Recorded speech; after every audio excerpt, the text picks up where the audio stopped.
Hello friends, India की पाठशाला में आप सभी का स्वागत है। दोस्तों, हम सभी संधि के बारे में पढ़ रहे थे दोस्तों हिंदी के अंदर, जो कि Uttar Pradesh police constable, video, लेखपाल आदि स्टेट एग्ज़ाम्स के लिए काफ़ी ज़्यादा इम्पॉर्टेंट है। आज हम व्यंजन के बारे में पढ़ेंगे, तो चलिए शुरू करते हैं। व्यंजन संधि। देखिए दोस्तों, कल मैंने आप सभी को बताया था, एक बार तेज़ी से उसे रिकॉल कर लेते हैं, फिर जो है आज की क्लास संधि पे स्टार्ट करेंगे। सबसे पहले दोस्तों, कल हम लोगों ने पढ़ा था संधि क्या होती है। तो दो वर्डों के मेल को संधि कहते हैं, ठीक है। ये कितनी प्रकार की होती हैं? तो स्वर संधि, व्यंजन संधि और विसर्ग संधि। स्वर संधि के बारे में हम लोगों ने पढ़ा था, ये 5 प्रकार की होती हैं। दीर्घ स्वर संधि, जिसको बोलने में लंबा खींचा जाए। गुण स्वर संधि, जहाँ एक मात्रा लगता है। वृद्धि स्वर संधि, जहाँ डबल मात्रा लगते हैं। अयादि स्वर संधि, जहाँ पे य, व और र के साथ पूरा अक्षर आता है। और यण स्वर संधि कहाँ पे? जहाँ य, व, र के साथ आधा अक्षर आता है, ठीक है। आज दोस्तों हम व्यंजन संधि के बारे में पढ़ेंगे, तो चलिए व्यंजन संधि और देखेंगे दोस्तों। तो आज हम विसर्ग संधि भी कंप्लीट कर लेंगे, ठीक है। चलिए, व्यंजन संधि किसे कहते हैं दोस्तों? तो दो व्यंजनों के मेल को या एक स्वर एक व्यंजन के मेल को, ठीक है दोस्तों। यानी अ और क को मिलाकर, अ और क को मिलाकर, या फिर क और क को मिलाकर, ठीक है दोस्तों। इसको मैं छोटा एग्जांपल दे रहा हूँ आप सभी को। देखिए, क यहाँ पे क्या है? व्यंजन है। और अ और क क्या है? एक स्वर एक व्यंजन है। तो एक स्वर एक व्यंजन को मिलाकर या दो व्यंजनों को मिलाकर जिस शब्द का निर्माण होता है दोस्तों, यानी जो मेल बनता है, उसे क्या कहते हैं? व्यंजन संधि कहते हैं, ठीक है दोस्तों। चलिए, अब ये जो वर्ड मिलाकर दोस्तों नया शब्द बनता है, ठीक है, ये एक नियम के तहत बनता है। क्या? एक नियम के तहत बनता है। तो यहाँ दोस्तों हम व्यंजन संधि को नियम के माध्यम से पढ़ेंगे, ठीक है।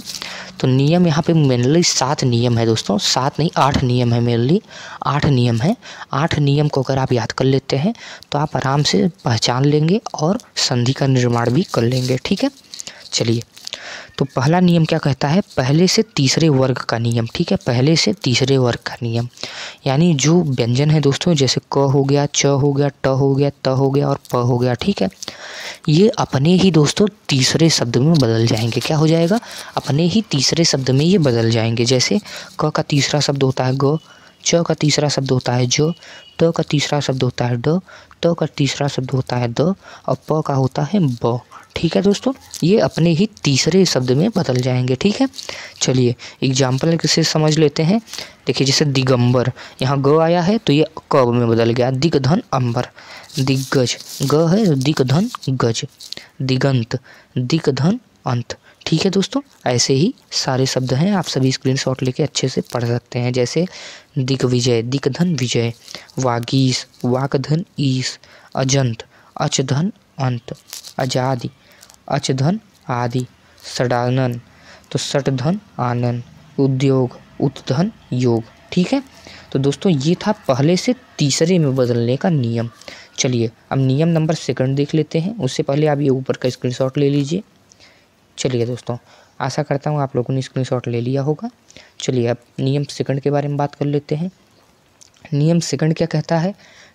पहले का 5वें में परिवर्तन, यानी जो एक क, च, ट, त और प है दोस्तों, इसका 5वें में परिवर्तन, ठीक है। यानी अंग, य, अड़, न और म में, ठीक है दोस्तों। जैसे षड़मुख, ठीक है, षड़मुख, यानी अब देखिए 5वां नंबर आ गया। अब 5वां नंबर अड़ है, तो 5वां नंबर जब अड़ आया तो ये इसके पहले नंबर में बदल जाएगा। जैसे षटधन मुख, उन्मत, उत्धन मत, तन्मय, ततधन मय, चिन्मय, चितधन मय, जगन्नाथ, जगदधन नाथ, वाड्मय, अंग आया है तो वाकधन मय, ठीक है दोस्तों। चलिए, आशा करता हूँ आपको ये समझ में आ गया होगा। नियम नंबर 3 देख लेते हैं। द्विव्यंजन नियम, ठीक है। जहाँ दो व्यंजन अगर एक साथ आ जाते हैं दोस्तों, उसको क्या बोलते हैं? द्विव्यंजन नियम। जैसे आप सभी ने देखा होगा दोस्तों, एक अक्षर के साथ दूसरा आधा अक्षर आ जाए तो दो व्यंजन हो गए। अब दो व्यंजन आ जाए दोस्तों, तो उसके साथ कौन सा नियम है? तो देखिए, उच्चारण, उत्धन चारण। यहाँ देखिए डबल च आ गया है, यानी दो व्यंजन एक साथ आ गए हैं। तो उत्धन चारण। सच्चरित, तो सतधन चरित। जगन्नाथ, तो जगत धन नाथ। हर जगह दोस्तों त का प्रयोग कर ले रहे हैं, ठीक है। सज्जन, सतधन जन। उज्ज्वल, उत्धन ज्वल। उल्लास, उत्धन लास। उल्लेख, उत्धन लेख। तल्लीन, तत धन लीन। ठीक है दोस्तों, चलिए आगे बात कर लेते हैं। तो यहाँ पे आप स्क्रीनशॉट ले लीजिए दोस्तों। 3-4 और वर्ड बचे हैं, इनका स्क्रीनशॉट ले लीजिए। चलिए दोस्तों, आशा है कि आप लोगों ने ले लिया होगा। चलिए अब हम बात कर लेते हैं नियम नंबर 4 के बारे में। तो नियम नंबर 4 देखते हैं दोस्तों, अड़ और का का नियम। किसका नियम है दोस्तों? अड़ और का का नियम है। तो अड़ और का का नियम न में बदल जाता है। किस में बदल जाता है? न में बदल जाता है। यानी अगर कहीं भी दोस्तों अड़ आ रहा है तो किस में बदल जाता है? न में बदल जाता है। ठीक है, या फिर का आया है दोस्तों तो भी क्या किस में बदल जाता है? न में बदल जाता है। जैसे परिमाण, तो परिमाण का क्या हो जाएगा? परिमाण। परिणाम का क्या हो जाएगा दोस्तों? परिणाम। जहाँ भी अड़ आ रहा है दोस्तों वो न में बदल जाएगा। प्रमाण, प्रमाण। रामायण, रामधन आयन। भूषण, भूधन सन। ठीक है दोस्तों, भूषधन न। ठीक है दोस्तों, भूषण। अ लग जाता है, क्या दोस्तों? अ लग जाता है, एक अ के साथ आ जाता है, भूषण। ये देखिए ब्रैकेट वाला सही है। ठीक है, दोनों तरीके से आप इसे लिख सकते हैं। कृष्ण, कृष्ण। ठीक है दोस्तों, कृष्णा, त्रिशुधन ना। त्रिशुणा का क्या हो जाएगा दोस्तों? त्रिशुधन ना। चलिए नेक्स्ट बात कर लेते हैं नियम नंबर 5 के बारे में। तो नियम नंबर 5 क्या कहता है दोस्तों? अगर स का स में परिवर्तन हो जाता है। किसमें? अगर ये षटकोण वाला स है दोस्तों तो इसका स में परिवर्तन हो जाता है। ठीक है दोस्तों, चलिए परिवर्तन करके देखते हैं। तो विषम का क्या हो जाएगा? विधन सम। विषाद का क्या हो जाएगा? विधन साध। सुषमा का क्या हो जाएगा? सुधन समा। अभिषेक का क्या हो जाएगा? अभिषेक। प्रतिषेध का क्या हो जाएगा? प्रतिषेध। सुसुप्त का क्या हो जाएगा? सुसुप्त हो जाएगा। निषेध का क्या हो जाएगा? निषेध। परिषद का क्या हो जाएगा? परिषद। ठीक है दोस्तों, तो ये आप सभी को देख के ही पता लगाना पड़ेगा। बोलने में शब्द एक जैसे लगते हैं, ठीक है, लेकिन आप ध्यान रखिएगा ये जो षटकोण वाला स है इसका स में परिवर्तन हो जाता है। नेक्स्ट नियम बात करते हैं 6वां। तो ये जो अंक की बिंदी आती है दोस्तों, ये जो अ के ऊपर बिंदी आती है, ठीक है, इसका म में परिवर्तन हो जाता है। जैसे संयोग तो समधन योग। सन्यासी तो समधन न्यासी। संविधान तो समधन विधान। संशय तो समधन सय। ठीक है दोस्तों, ऐसे ही सब बदल जाते हैं। चलिए आप इधर का एक स्क्रीनशॉट ले लीजिए दोस्तों। ये देखिए यहाँ का एक स्क्रीनशॉट ले लीजिए। ठीक है दोस्तों, आशा करता हूँ आप लोगों ने स्क्रीनशॉट ले लिया होगा। नेक्स्ट नियम बात करते हैं नियम नंबर 7 के बारे में। तो देखिए नियम नंबर 7 काफ़ी ज़्यादा एग्जाम में पूछा जाता है दोस्तों। आपने कभी ऐसा वर्ड देखा होगा दोस्तों जहाँ छ के साथ, जैसे छ के साथ आधा च आ जाए। ठीक है दोस्तों, तो ऐसे नियम में क्या करते हैं दोस्तों, हम जो है उसको बदल देते हैं। आधा इधर लिख देते हैं, आधा उधर लिख देते हैं, और बीच में जो आधा च बचा है दोस्तों उसे हम छोड़ देते हैं। ठीक है, जैसे परिच्छेद। अब देखिए आधा च तो उसको छोड़ दिए। परिधन छेद। अनुच्छेद तो अनुधन छेद। प्रतिच्छेद प्रतिधन छेद। स्वच्छंद तो स्वधन छंद। विच्छेद तो विधन छेद। यानी आधा च को दोस्तों हम सभी छोड़ देते हैं। यहाँ भी आप देख सकते हैं उच्छ्वास। ठीक है, उच्छ्वास को क्या लिखे हैं हम? उत्धन श्वास। ठीक है दोस्तों, उत्धन श्वास। आगे सच्चास्त्र क्या है दोस्तों? सच्चास्त्र तो सतधन शास्त्र। उच्छ्वास उत्धन श्वास। ठीक है, इसके अलावा ये देख लीजिए श्वासोच्छ्वास, तो इसको क्या लिख दिए हैं? श्वासोत्धन श्वा। ठीक है, यानी आधा अक्षर दोस्तों हम सभी छोड़ देते हैं। ठीक है, चलिए नेक्स्ट बारे में बात कर लेते हैं हम। तो नेक्स्ट क्या है दोस्तों, ये देखिए 8वां नियम है। 8वां नियम क्या कहता है? 8वां नियम कहता है दोस्तों जहाँ पे ये देखिए आधा सीटी वाला स, आधा षटकोण वाला स आए, उसके साथ अगर ठ आ जाए तो उससे संबंधित नियम कहता है दोस्तों, या इसका ठ का हम थ में लिख देते हैं। किसमें? ठ का दोस्तों थ में परिवर्तन कर देते हैं। जैसे युधिष्ठिर, तो युधिष्ठिर का क्या करेंगे? युद्ध धन स्थिर। युद्धि धन स्थिर। तो यहाँ देखिए ठ का किस में बदल गया दोस्तों? ठ का बदल गया थ में। ठीक है, ये मैं आप सभी को बताना चाहता था। जैसे प्रतिष्ठित तो प्रतिधन स्थिर। ठीक है दोस्तों, चलिए नेक्स्ट बात करते हैं हम सभी दोस्तों विसर्ग संधि के बारे में। व्यंजन संधि और व्यंजन संधि के दोस्तों हम लोगों ने पूरे 8 नियम देखे। अब हम लोग व्यंजन संधि बनाने में कोई भी तकलीफ नहीं होगी। उसके कुछ एग्जाम्पल भी हम लोगों ने देख लिया, बाकी जो आप लोगों ने स्क्रीनशॉट लिया है उससे भी पढ़ लीजिएगा। अब हम विसर्ग संधि को देख लेते हैं। तो विसर्ग संधि क्या है दोस्तों कि इस संधि के एक तरफ विसर्ग आता है, यानी दोस्तों किसी भी तरफ आप देखेंगे तो एक तरफ आपको विसर्ग जरूर देखने को मिलेगा। अगर विसर्ग है तभी विसर्ग संधि होगा, अन्यथा नहीं होगा। जैसे पहचान का तरीका क्या है कि संधि विच्छेद करने पर इसके विसर्ग लगता है, ठीक है दोस्तों, नहीं गलत होगा दोस्तों, यहाँ सिर्फ विसर्ग लगेगा, ठीक है, यहाँ ब्रैकेट में मैंने लिखा भी है, आता है, ठीक है। चलिए देख लेते हैं इसके कुछ एग्जाम्पल दोस्तों, जिससे आपको अच्छे से कंफर्म हो जाएगा।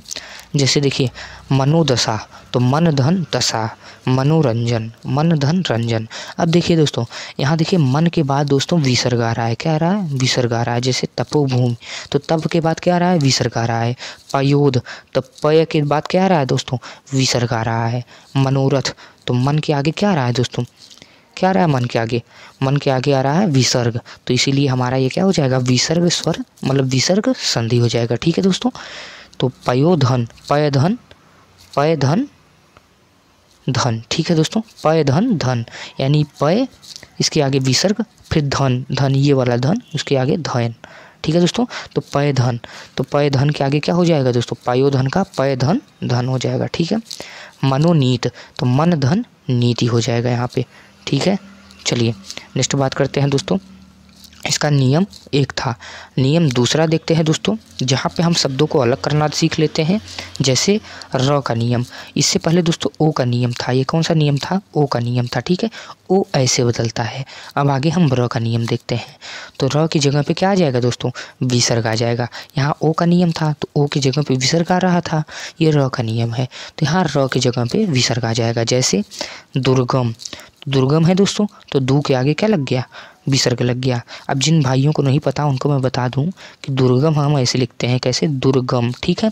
अब देखिए हम क्या पढ़ रहे हैं, दूर पढ़ रहे हैं, दूर यानी द के ऊपर र पढ़ रहे हैं, लेकिन हम द के ऊपर र ना लगाकर एक कदम आगे र लगाते हैं, तो इसीलिए र यहाँ पे लगता है, ठीक है, लेकिन इसे हम पढ़ते हैं दुर्गम, ठीक है दोस्तों। चलिए आगे बात कर लेते हैं क्या कि र की जगह पे विसर्ग आएगा, तो र किस पे आ रहा है, ग पे आ रहा है, बट र है किसका, द का है, किसका है, द, तो द का है दोस्तों, दूध वाला द का है अगर, तो दोस्तों तो द के ऊपर विसर्ग लगेगा, यानी दुर्गम का दूधन गम, दुर्जन का दूधन जन हो जाएगा, ठीक है दोस्तों। चलिए नेक्स्ट बात करते हैं आशीर्वाद का, देखते हैं। तो आशीर्वाद का क्या हो जाएगा, आशीधन वाद, दुर्बल का क्या हो जाएगा, दूधन बल, ठीक है। अंतर्गत का क्या हो जाएगा, अंतधन गत, अंतर्राष्ट्रीय का क्या हो जाएगा दोस्तों, अंतधन राष्ट्रीय, ठीक है। आप सभी दोस्तों स्क्रीनशॉट लेते चलिएगा, ठीक है। सारे एग्जाम्पल मैं नहीं करा रहा हूँ क्योंकि इन सभी को बस आपको पढ़ना है, तो आप स्क्रीनशॉट लेके पढ़ सकते हैं। चलिए इसका स्क्रीनशॉट ले लीजिए दोस्तों, ठीक है। कुछ मैं बता भी दे रहा हूँ, जैसे दुराशा का दूधन आशा, निराशा का निधन आशा, निराधार का हो जाएगा दोस्तों निधन आधार, निराकार का हो जाएगा निधन आकार, ठीक है।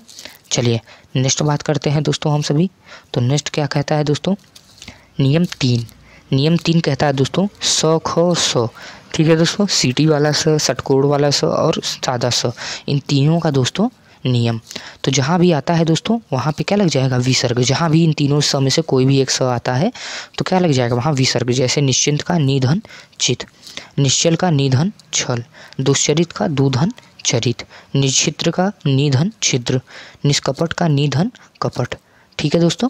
बाकी आप स्क्रीनशॉट ले लीजिए और पढ़ लीजिएगा, ठीक है। चलिए आगे देख लेते हैं, अब इसको स्क्रीनशॉट ले लीजिए दोस्तों, ये सभी बिल्कुल एक जैसे हैं। जैसे नमस्ते का नम धन ते, मनोस्ताप का मन धन ताप, निष्ठुर का निधन ठुर, धनुष टंकार का धनु धन टंकार, निस्तेज का निधन तेज, दुस्साहस का दूधन साहस, ठीक है दोस्तों। चलिए आगे बात कर लेते हैं हम सभी। निसंदेह का क्या हो जाएगा, निधन संदेह, निषिद्ध का क्या हो जाएगा, निधन इद्र, ठीक है दोस्तों, निषिद्ध। आगे कुछ नए नियम देख लेते हैं दोस्तों, तो जैसे ई, बड़ी ई है दोस्तों, तो बड़ी ई यानी छोटा ई मिलकर क्या बन जाता है दोस्तों, बड़ी ई बन जाती है। जैसे नीरस का तो निधन रस, निरोग का निधन रोग। अब देखिए दोस्तों क्या है, नीरस, नीरस में बड़ी ई लगी हुई है, लेकिन जब इसका संधि विच्छेद कर रहे हैं दोस्तों तो छोटी ई हो जा रही है, क्यों, क्योंकि छोटी ई मिलके क्या हो जाएगा, बड़ा ई हो जाएगा, ठीक है। आगे निरेंद्र, निरेंद्र का क्या हो जाएगा, निधन रंध्र, ठीक है। चलिए आगे देख लीजिए दोस्तों, ये कुछ विसर्ग स्पेशल हैं दोस्तों, इनको देख लीजिए। जैसे प्रातःकाल, देखिए दोस्तों जो विसर्ग स्पेशल होते हैं दोस्तों वो क्या है, जैसे हैं दोस्तों वैसे ही, बस उनके बीच में प्लस का निशान लग जाता है, ठीक है। ये संधि विच्छेद के बाद भी सेम रहते हैं, ठीक है दोस्तों। यानी इनका संधि विच्छेद करने के बाद भी ये सेम ही रहेंगे, ये बदलेंगे नहीं। जैसे प्रातःकाल का प्रातःकाल, अंतःकरण का अंतःकरण, अंतःपुर का अंतःपुर, अधपतन का अधपतन, नमस्कार का नमधनकार, पुरस्कार का पुरधनकार, ठीक है दोस्तों। ये जैसे पहले थे वैसे ही बाद में भी रहेंगे, ठीक है दोस्तों। तो चलिए आज का वीडियो दोस्तों यहीं तक था। अगर ये वीडियो आपको पसंद आया दोस्तों, इस वीडियो को आप 2 से 3 बार देख लीजिएगा, ये आपके जहन में बिल्कुल बैठ जाएगा दोस्तों। बहुत ज़्यादा टाइमिंग की मैं वीडियो नहीं बना रहा हूँ, ताकि आप इसको बार से बार देख सकते हैं दोस्तों, जिससे आपको ये रट जाए, ठीक है। बाकी दोस्तों नेक्स्ट वीडियो में हम नए टॉपिक के बारे में बात करेंगे। संधि आपका कंप्लीट हो गया है दोस्तों, इसके बाहर संधि से कुछ नहीं जानने वाला, ठीक है। चलिए अगर आपको दोस्तों वीडियो पसंद आया तो वीडियो को प्लीज़ लाइक करें, चैनल पर नए हो दोस्तों तो चैनल को प्लीज़ सब्सक्राइब करें। मिलते हैं आप सभी से नेक्स्ट वीडियो में, तब तक के लिए जय हिंद, जय भारत।